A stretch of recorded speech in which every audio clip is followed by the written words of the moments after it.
नमस्कार मित्रांनो, आज आपण 15 वर्ष झालं दूध व्यवसाय गिनी गवतावरती चालवतोय आणि चांगल्या प्रकारे चालतोय. प्रत्येक शेतकऱ्याच्या मनामध्ये काय येतं माहिती आहे का, की गिनी गवत वापरल्यामुळे गायी हिटवर येत नाही, त्या गाभण राहत नाही त्या आणि दूध देत नाही त्या. सगळ्यात मोठा प्रश्न हा आपल्या शेतकऱ्याला पडलेला असतो. पण आज आपण सक्सेसफुल डेअरी चालवली फक्त गिनी गवतावरती. आणि गिनी गवत वापरताना कोणती काळजी घ्यायची ज्यामुळे आपल्या गायी हिटवर आल्या पाहिजेत, गाभण राहिल्या पाहिजेत आणि दूध पण चांगल्या प्रकारे दिलं पाहिजे. पूर्ण माहिती आपण ह्या व्हिडिओमध्ये सविस्तर सांगणार आहे. त्यासाठी व्हिडिओ हा शेवटपर्यंत बघा. व्हिडिओ जर आवडला तर लाईक करा. चॅनलवरती नवीन असाल तर मित्रांनो चॅनलला सबस्क्राईब करायला विसरू नका. नमस्कार मित्रांनो, शेतकरी आणि टेक्नॉलॉजी आपल्या यूट्यूब चॅनलमध्ये स्वागत आहे. मित्रांनो, एक गोष्ट लक्षात असू द्या, दूध व्यवसाय ज्या टायमिंगला आपण स्टार्ट करणार आहे किंवा चालू केला असेल ना, तर दोन गोष्टींवरती जास्तीत जास्त काम करा. पहिली गोष्ट म्हणजे औषधांची माहिती मित्रांनो आपल्याला पाहिजे आणि दुसरी गोष्ट म्हणजे वैरणीची माहिती.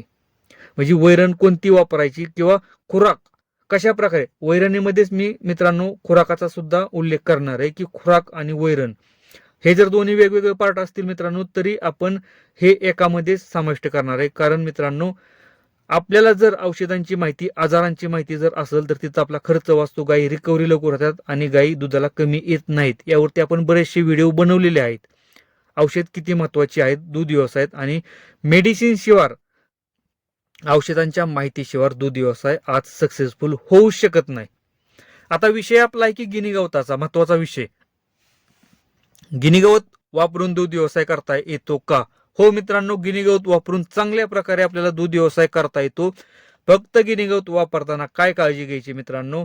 सगळ्यात पहिल्यांदा गिनी गवतामध्ये न्यूट्रिशन म्हणजेच की मित्रांनो, गिनी गवतामध्ये न्यूट्रिशनची कमतरता कोणती आहे हे आपल्याला आधी माहित पाहिजे. लक्षात असू द्या, गिनी गवत वापरल्यामुळे काय होतं सगळ्यात मोठा प्रॉब्लेम, की फॉस्फरस जी घटक आहे मित्रांनो तो गायींमध्ये कमी होतो. आणि फॉस्फरस हा असा घटक आहे की तो जर आपल्या जनावरांमध्ये कमी झाला ना, तर आपल्याला 3 प्रकारे आपल्या गायींमध्ये सिम्पटम्स म्हणजे की आजार दिसतात. आजार आपण त्याला म्हणू शकत नाही मित्रांनो, एक लक्षणं दिसतात. की सगळ्यात पहिल्यांदा जे लक्षण दिसतं ना, की गायीच्या अंगावरची चमक ही कमी होते, गायीच्या बरगड्या दिसायला चालू होतात, गायीच्या बॉडीमधलं जे फॅटचं प्रमाण आहे ते कमी होतं आणि गाय थोडीशी सुकल्यागत दिसते. पहिलं कारण मित्रांनो फॉस्फरसची कमतरता असल्यामुळे जनावरांमध्ये ह्या गोष्टी जाणवतात. सेकंड प्रॉब्लेम आहे मित्रांनो सगळ्यात महत्वाचा, की गायी हिटवरच येत नाही त्या. आपल्या गायी हिटवर येत नाही त्या आणि आल्या तरी गाभण राहत नाही त्या. गाभण का राहत नाहीत मित्रांनो? कारण हिटचा जो प्रकार आहे, सूट येतो ना, त्यालाच आपण बळस म्हणतो, त्याचं जी क्वांटिटी आणि क्वालिटी आहे ना ती डाऊन झालेली असते फॉस्फरसच्या कमतरतेमुळे. काय होतं मित्रांनो, बळस हा एक स्पेसिफिक अमाऊंट मध्ये चिकटपणा पाहिजे. ज्या टायमिंगला बळस येतो ना त्या टायमिंगला पाण्यासारखा बळस येतो, जर फॉस्फरसची डिफिशियन्सी कमतरता असल्यामुळे. आणि पाण्यासारखा बळस त्यालाच आपण सोट म्हणतो, तो जर असला ना मित्रांनो कधीच गायी गाभण राहत नाही. त्याच्यामध्ये चिकटपणा पाहिजेच. चिकटपणा असेल ना तरच मित्रांनो गायी गाभण राहतात. नाहीतर अशा टायमिंगला आपल्याला फॉस्फरसची ट्रीटमेंट करावी लागते. त्यावरती फॉस्फरसची ट्रीटमेंट कशा प्रकारे करायची यावरती सविस्तर व्हिडिओ सुद्धा आपण बनवलेले आहेत. टोनोफॉस्फेन किती द्यायचं, किती दिवस द्यायचं आणि कशा प्रकारे द्यायचं यावरती एक सेपरेट व्हिडिओ बनवला आहे मित्रांनो. आणि फॉस्फरस दिल्यानंतर ना सगळ्यात महत्वाचा प्रॉब्लेम आहेत ना हे सॉल्व्ह होतात. मित्रांनो, पहिली गोष्ट झाली आपली की गाय सुकल्यासारखं दिसतात, वजन कमी झाल्यासारखं दिसतं आणि टवटवीतपणा कमी राहतो. सेकंड पार्ट आहे मित्रांनो, सेकंड पार्ट मध्ये काय आहे की हिटवर येत नाही त्या आणि जरी आल्या तर गाभण राहत नाही त्या, म्हणजे रिपीट होतात. ही फॉस्फरसची कमतरता मित्रांनो. तिसरा प्रकार आहे की दूध. ज्या गायी वेल्यानंतर मित्रांनो कमी दूध देतात, म्हणजे आपण म्हणतो की ह्या गायीनं पाठीमागच्या लॅक्टेशनला म्हणजे वेल्यानंतर 20 लिटर दूध दिलं होतं, पण ह्या टायमिंगला गाय आपली 15 लिटर पेक्षा जास्त दूध देत नाही. का देत नाही मित्रांनो? कॅल्शियम आणि फॉस्फरस ह्या दोन्हींचे घटक जर कमतरता असेल तर ती गाय तुमची दुधाला व्यवस्थितपणे उतरत नाही किंवा चालत नाही.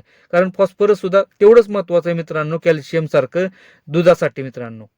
त्यामुळे ह्या गोष्टी लक्षात असू द्या. जर आपल्या गाई जर दूध कमी देत असतील किंवा दुधाला चालत नसेल, आता आपण पाठीमागच्या लॅक्टेशनला एखाद्या गाईला 20 पिळली, तर आपल्याला एक साहजिक असतं की 20+ त्या गाईनं दूध दिलं पाहिजे, पण देत नाही. का मित्रांनो? अशा टायमिंगला आपल्याकडून फॉस्फरस हे कमी पडलेलं असतं किंवा वैरणीमधून त्या गोष्टी भेटत नाही त्या. मग वैरणीमधून भेटत नाही त्या म्हणून आपण गिनी गवत घालायचं सोडून द्यायचं का मित्रांनो? अजिबात नाही. आपल्याला 2 महिन्यातून 3 महिन्यातून एकदा फॉस्फरसची ट्रीटमेंट आपल्या जनावरांवरती करायची. त्यामुळे काय नाही मित्रांनो, किती रुपये खर्च येतो? 2 ते 3 महिन्यामध्ये साधारणतः 200 ते 300 रुपये खर्च एका जनावरांसाठी, आणि तो आपण सहजपणे करू शकतो. यावरती सुद्धा मी व्हिडिओ बनवलेला आहे की फॉस्फरसवरती किती खर्च येतो. मित्रांनो, 200 आणि 300 रुपये जर 3 महिन्यातून एकदा जर एका जनावरांसाठी आपण जर करू शकत नाही ना, तर मी एकच गोष्ट सांगतो की तुम्ही दूध व्यवसाय हा करूच नका. कारण फॉस्फरस शिवाय दूध व्यवसाय सक्सेसफुल चालणं किंवा टिकवणं हे पॉसिबलच नाही. मी सांगतो, फॉस्फरस जर व्यवस्थित असेल जनावरांमध्ये तरच तुमचं जनावर व्यवस्थितपणे हिटवर येणार, गाभण राहणार आणि दूध देणार आहे. फॉस्फरसची जर कमतरता असेल मित्रांनो, ते जनावर तुमचं हिटवर पण येणार नाही, आलं तरी गाभण राहणार नाही आणि व्यवस्थितपणे दूध सुद्धा देणार नाही.